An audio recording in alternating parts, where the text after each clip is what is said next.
Senate Resolution number 174 by Senator Larry O. It is a resolution to commend the Honorable Neil Reiser, Louisiana State Senator, for his years of exemplary public service in the Louisiana legislature and to express appreciation for his many contributions made on behalf of the constituents of his district and the state of Louisiana, and to offer the best wishes of his fellow senators as he departs from the Senate to pursue his next adventure. Whereas Senator Reiser is well known in the legislature and throughout Louisiana for his faithful and diligent efforts to protect our constitutional rights and freedoms, including our Second Amendment right to keep and bear arms, our First Amendment right to freedom of speech and freedom of religious liberty. And whereas Senator Reiser is a graduate of Caldwell Parish High School in 1980, received a Bachelor of Science in Business Management from Northeast Louisiana University in 1984, whereas Neil learned the value of hard work as a child while he was employed in the timber and logging industry beginning at the age of 14. And whereas Neil Reiser was elected as a senator for Senate District 32 the first time in 2008, was reelected without opposition in 2012, and again reelected without opposition in 2016. And whereas Senator Reiser has extensive business experience and currently serves as the president owner of Reiser Funeral Homes located in Caldwell and LaSalle parishes, currently serves as the board member of the Caldwell Bank and Trust Company, and has previously served as president of the Pelican State Life Insurance Company. And whereas he is happily married to Vicki Smith Reiser, a native of Franklin Parish and former teacher at River Oaks High School in Monroe, who currently manages Reiser Funeral Homes. And whereas Neil and Vicki are the proud parents of two daughters, Emily and Allison, and whereas during his career in the Louisiana Senate, Senator Reiser has served as chairman of the Senate Committee on Labor and Industrial Relations, chairman of the Senate Committee on Revenue and Fiscal Affairs, and whereas Senator Reiser has been a deserving recipient of awards and honors throughout the course of his exemplary service as a legislator, including his receipt of the 2013 National Rifle Association Defender of Freedom Award and the Legislative Excellence Award for the Louisiana Shooting Association, whereas he was also a proud recipient of the Outstanding Family Advocate Award from Louisiana Family Forum numerous times over his years of legislative service in the Louisiana Senate.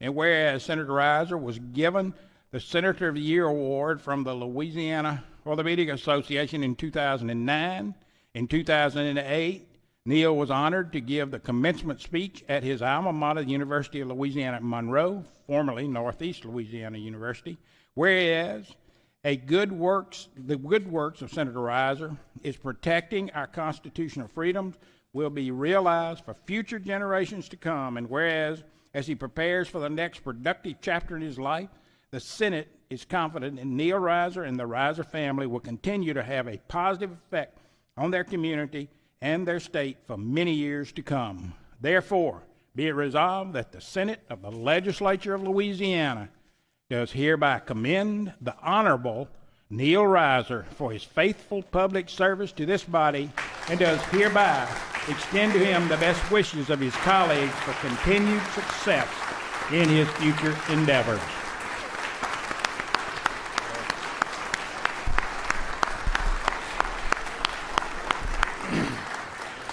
Senator Martini moves to add all members of the Senate as co-authors without objection. Senator Martini moves adoption of the commendation resolution. Objection. Senator Reiser. Thank you, Mr. President. This is truly a surreal moment. I can remember sitting out at my desk many times and seeing our former colleagues. I can see their faces, and now they seem like they've vanished, but not from our hearts. And I know those of y'all are sitting out there, you're thinking, we got bills to do. So I've been there also before. And Greg, thank you for that applause. Yeah, we are brothers. So, Mr. President, I would like to address you first and the relationship. When I came here in 08, I didn't know any of you members. And we formed that relationship. Mr. President, I served with you here on the floor. You sat over here, and I sat over in this neighbor right here prior to sitting on the back row. And now I've served under you for 8 years under your leadership. And you've weathered this storm. We came through some very serious times with this body. I can remember it being very intense.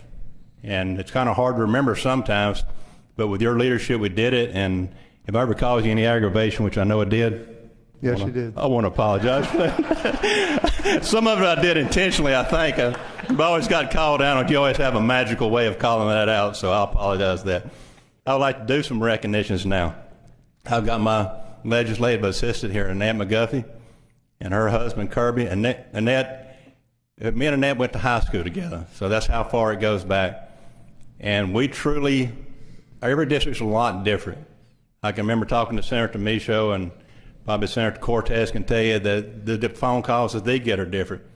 But we get culverts, cattle gaps, everything with the police, jury, all the way to the highest level of legislation you can get. And Annette stays at work and got the only Senate office that probably actually closes at lunch to go feed cows. So that's, and of my current staff, Loren, Semino, I can't tell you how much our relationship is that you're a warrior. You've been a true loyal to me during our Senate time. Started off, she'd worked with Senator Jody Amadei and carried over to my staff. Carla Roberts, thank you, Carla, for you being meticulous and looking at all the legislation that comes through. And my former staff members, JP mentioned Shannon. Shannon, we became close, and I've learned your family. And Laura Gale Sullivan. Laura Gale, you are, from day one, you were always very strict with me and pointed me in the right direction, and we fought through with Laura Gale's cancer, and she was victorious. So it was something that was all close to us, and I saw her this morning, and it's really still touching. And Mary O'Brien was when I chaired labor the first time. Mary's with me, and Amber Guillot. Now, I've been very fortunate. I want to take the time to have floor aides that were truly gifted. One of the first ones I had was Mason Dupree. Mason was just a brilliant mind, went on to have a very successful business, but all these individuals were like sons to me. Nick Waltz, I see Nick sitting right over there. Nick actually has a room at our house, and our two daughters, they argue back and forth about where they're going to build their retirement vacation home. And Stuart Stowler, Stuart's going on to be an engineer now. He was always entertaining. And Christian Corson. Christian came to me when I was 15 years old. When he was 15. I'd like to say, I got to get let know that young. Christian was 15 years old, and Nick can tell you that the way you became a floor aide with me, if you was my current floor aide, well, then you had to be responsible for hiring the next one to come on. And if that didn't work out, that meant that both of you got fired. And so they were very meticulous about doing that. And Nick worked through very diligently and became a very much what I consider expert at HB2, and he's working with the P-Card group. And Nick, I love you. You're my son. And CC has done the same thing as he's developed through. I can't tell you how proud I am of Christian. I call him CC, as Christian Corson. Christian, we can have a whole conversation. We talked about this earlier. Me and my closest friend is a guy named Ben Stevenson in Alaska, and we can spend 3 days without having a conversation, without having a word. And I know that to be true with Christian. He can tell you, he can look at me in a bad time or a good time, and we know what the conversation is. CC, you're going to go far. You've got a natural gift, a natural talent. You've come from a good hard work ethic. I know your father and your mother since I was 18 or 19 years old. And the ones I really want to give recognition to is my wife, Vicki, my two daughters, Emily and Allison. Love all three of y'all. And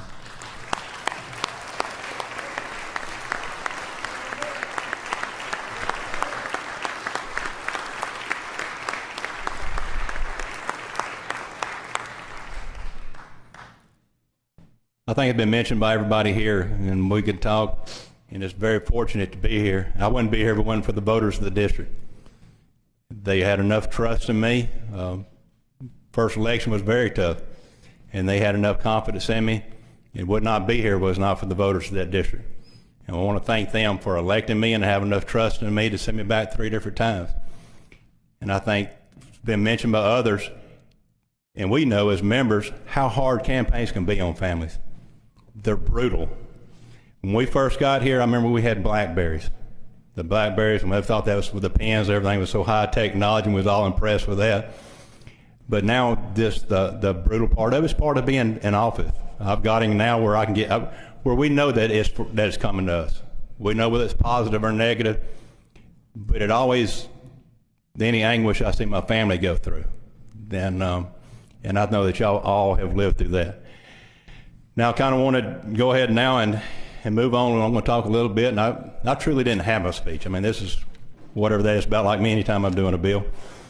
But, and y'all know how that goes. So any words you're not pronouncing, Dan told me the other day, he said, you'll stumble through it, and then we won't know what you said, and at the end, blah. And that's kind of what it is, Dan. That's kind of where I'm going with mine. And Dan, I always took great pride in that. I love to be able to study people and kind of figure out what they're doing. But I will say that Dan Clater is one. Dan don't know what's on his own head, but Dan, you're super talented. I never could tell Dan. Dan would come be trying to help me with a bill or hurt. I said, just give me a check, yes or X or something. You're yet to do that, Dan, so I really don't know. But every one of us likes to think about our legacy. What would be, you'd be denying that if you didn't wonder about what somebody's going to think about you. I mean, everybody wants to be positively thought of. And there's names that's here that I know that not I, but that I know that will continue on. And you think of a member like 60 Rayburn. You think about Leonard Shawberry. You still feel their presence here, Norby. I mean, those men and those members inside this body and others, those are the two that resonate the strongest with me. And what would they say about us in 100 years, Mr. President? What I hope they say about me is that I hope they say that I look good to be that age. So that's that's what I hope they say about that. About the best I can do for them. So I'm just going to kind of go from here and talk about just some memories I have. And the first thing I want to know, I think Nick Gotro is listening. If y'all that didn't get to serve with Nick, you missed quite an entertainment. Nick is probably the most talented individuals I know on motions and counter motions and triple motions I've ever seen. But Nick, it's your birthday. Happy birthday, brother. I love you. We have a special camaraderie on the back row, and I know that everybody has in their neighborhood. You know, the chambers kind of broke up. I started right down here, and I was sitting here. I don't remember what it was, Mike, but it was right here in this neighborhood.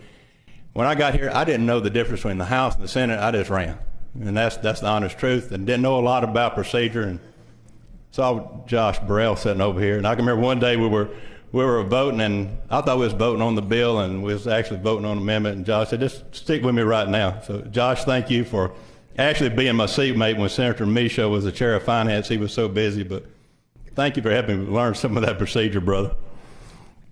But back to, as you know, everyone has their own neighborhood, and we'd all be denying it if the back row. We know it's dysfunctional to a large degree. And we seem to wander around a little bit, and sometimes it don't seem like what we're doing, but it's a very close camaraderie, and it's a great diversity. It shows the true republic that which we stand for. I don't know of any two members that might be different politically than me and JP Morrell, Mr. Chairman. JP, you're my brother. You've taken care of me. I've taken care of you. And we've had strong political differences, but as far as our relationship, we have developed closer, and your family, I see Danny and Gary and Karen and Rick, our relationship, Rick, you've become one of my closest friends in life, and truly are. And we're sending a girl that's my next door neighbor, that's Victoria Abrams, and she played at Caldwell, and she's going to win the championship for LSU, so we're going to get back with you on that one. You know, there's one member that particularly stands out in my mind, and those that you did not get to serve with him quietly missed out on a lot. That's Rob Marino. I see where Rob. Rob says he voted with me sometimes, but I don't ever really remember that. Rob always had a unique way of presenting legislation. He could find a way, his 3 questions could turn into 8 and make you seem confused and get you off the bill. Rob, probably one of the things that stick out in my mind, I can remember, I can still, at JP's desk right now, I can see you stand on top of that desk. And you remember then redistricting, how contentious that was? And throwing those papers.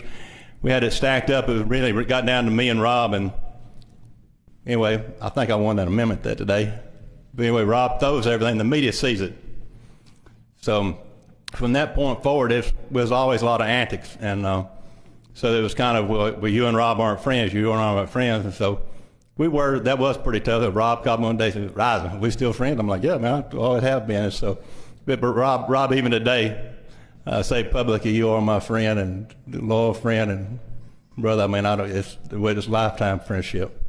I can't say enough about that. And Jody too, and Jody Amadei, they didn't get to tell, but Jody always had a unique way with Rob, and Jody, if you're there, it was the memory to be made there also. When I look further out, things that I remember, Gerald, and I would wish I could call everyone's name out, so I have some in memory with every one of y'all, so it's not meant that way.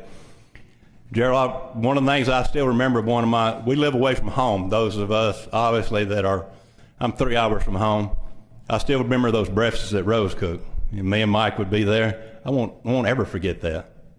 She set the table up out there and had homemade jelly and homemade biscuits and bacon, and Francis and Marilyn were there. Those are things that I will never forget. And when we stand in this magnificent chamber, I can remember when I became chair of revenue, Eric can tell you, and JP and Senator Morrell, those are busy chairmanships that you stay pretty hooked up. And probably the second year during this, and this is what I'll say to all the members that's still here, that's remaining, and take the advice that Francis gave me. We got to the end, and it was getting about this time of year, and Francis and his voice said, "You need to slow down and appreciate where you're at and take the time to enjoy it. It'll be gone." And Francis, that was very accurate advice. 12 years have come and gone. But I have done that. After you said that, major legislation, sometimes I sat back at my desk at 12 o'clock at night in the calmness and knowing the next day that it's going to be an active show. So that piece of advice, among a lot of other advice you gave me, has always came true. But I would say that what Francis told me, that the members is going to remain, to taking heed to that.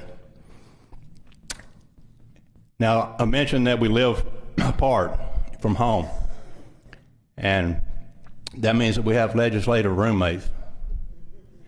So y'all that live away from home understand that.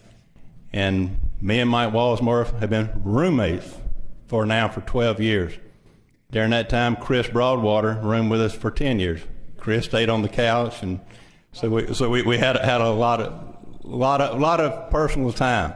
So you get to see everybody during good times and bad times, and it's your extended family. Like with Mike, I mean, I've got to see Corbin. As everyone knows, I like guns, and his son Corbin does also. So we shoot the guns and come out and have a good time. Getting Mike where he's getting to be a better shot. I don't know how much further, but to show how that the relationships work, and that how that people can truly be on different sides and have opposition. I clearly remember one morning, Chris, we all had different, I wake up about 5:30, I don't know what time Mike wakes up still, but woke up and I just wanted, and you know how it is sometimes when you wake up and you kind of have something that just hits you and I woke up and I was just, one bill just flashed in front of my mind and hit it real hard, and I came out and I told Chris, I said, "Man, there's a bill I'm thinking about right now," and I said, I'm going to kill the bill. I'm going to get it. So Chris, what's the bill number? And it was HB so-and-so. I said, how would you kill it? Chris is always the articulate one of our roommates. And he said, well, do this, and that. So I'm drinking some coffee and going back and forth and getting more worked up the whole time. And I said, I just don't like this bill. I'm going to kill it. So I was already dressed and got ready and started to go out the door. And when I came back, I said, whose bill is that anyway? Chris said, it's mine. So, and I didn't kill the bill. So, with that being said, Chris, I don't know. Chris, you handled my maid on the other side when we handled the Second Amendment legislation. You did a wonderful job being articulate with that. I don't know how many hours you spent on the floor. It's probably about 7 or 8 hours. It was a long time. You did a great job with that, and proud you handled that for me. But it's been a pleasure, members, to be here. It's something that I won't forget. Was told by my best friend one time, "Do you live your finest hour?" I don't really agree that you live a finest hour. I think you live moments in that hour. and they accumulate to a finest moment. And I will say the relationships here. The experience, the legislation that passed, yes. And the legislation I've tried that failed, yes, I've believed in. But some of those moments have been here. And I can remember Rob standing here at this and saying, look, always vote your conscience. Remember that, Rob? I think that was your closing remark to say that, and that resonated with me. So I'm going to close with this about a story that's, I don't know how many of y'all remember John McKithen's son, Fox McKithen. Well, Fox was actually my defensive back coach in high school. I was a linebacker in high school, and we were playing a game against the defending state champs, and it was a 1-point differential with 6-7. So I was a defensive call man, came over the sideline, and it was tense. It's like sometimes here, you can get in tense situations, and those that haven't served here and are yet to serve, those pushing that button can get, it's about making a decision. These seats, these 39 seats, are decision seats. It's not an option. You have to make a decision. So I stand on the sideline, and Danny Ford can tell you he was a dear friend with Fox, and he can imitate him a lot better than me. But Fox, he would always kind of lick, and he said, I'll tell you something. So we'll stand on the sideline, and you never want to see your opposition to see you, that you always want to, so you kind of got your athletic stand like you know what you're doing. And Fox had his hand on my shoulder pad, and my first name is Hartwell. If y'all don't know, it's Hartwell Neil Reiser, and he always called me Hartwell.